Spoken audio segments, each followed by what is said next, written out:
Something else that dropped that was really, really big this week. What else, Chuck? Avengers Infinity War. Yes. The Blu-ray finally dropped. It right? finally descended upon the good people of the world.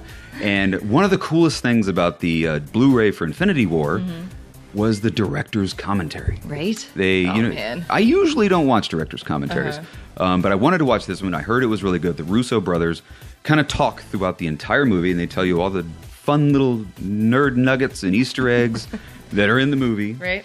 And there were a lot of good ones. We're going to break down some of the things that we learned from the director's commentary of Infinity War. Sweet. First thing we learned that this coming straight from the Russo brothers, so you know it's legit, is that Valkyrie and half of Asgard escaped Thor's ship before Thanos got on there. Which is very cool to point out, because when you see that opening scene, you don't see Valkyrie or anything on the ship. So that's good to know. Yeah. It's good to put that in our little brains. They escaped, so they will be back in future movies. The other thing they talked about that I thought was really interesting is that they were working on the CGI for Thanos long before they even had a script. Right. They didn't even have an outline for the movie, but they were already hard working with the CGI and the motion capture of Thanos, which is really cool because they said, the Russo brothers said, if we couldn't get Thanos to work, we weren't going to do it.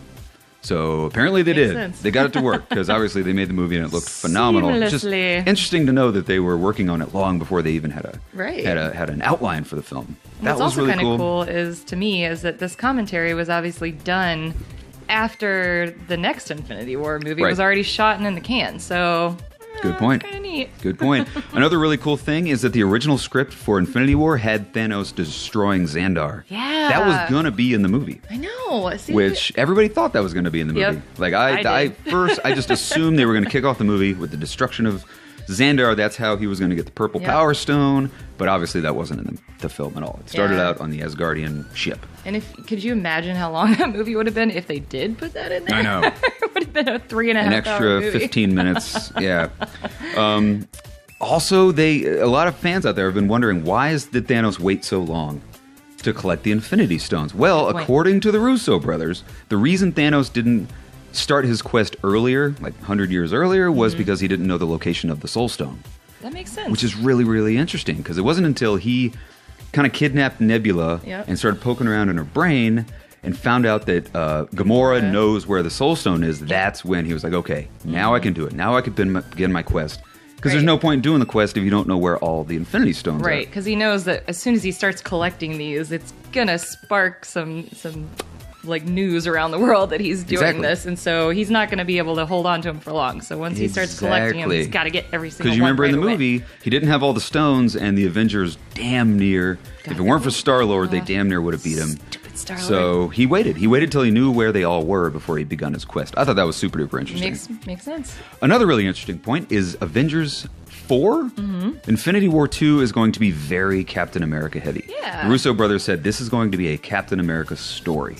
Because he didn't get a whole lot of Captain America in Infinity War. They said they were saving it. Originally, they actually said they weren't even going to put Captain America in the movie until the very end. They weren't going to introduce Captain America until the Wakanda fight. Wow. When Captain America storms in, when Vision has been impaled by Corvus Glaive, and Captain America comes and bum rushes Corvus Glaive. That was going to be the first appearance of Captain America in the whole movie. Changed that up, because that's one of my favorite scenes in the movie is when they reveal when they reveal Captain America there to save Vision. Oh my gosh, it's so good.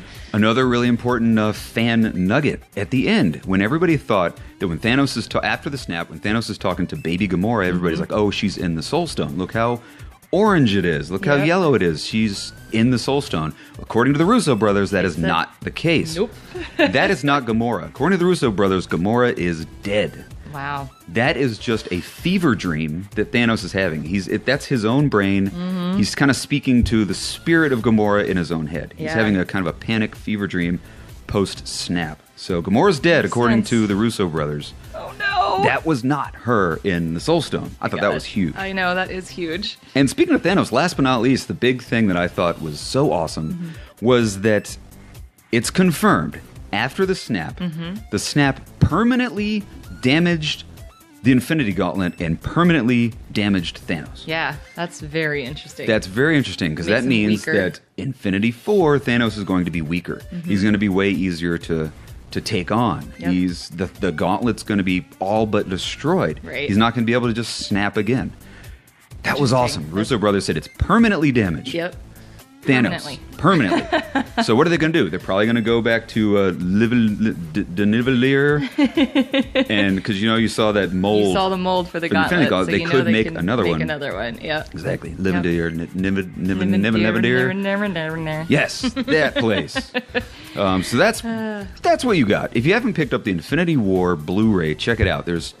Watch the director's commentary. Yeah. They talk in detail about every single little element of the movie, and it's crazy captivating and interesting. And of course, there's a bunch of other little good nuggets on there. You know, I'm sure there's like behind the scenes, extra deleted scenes, tons of it, the blooper reels, everything you love about extras on Blu-rays. Yep.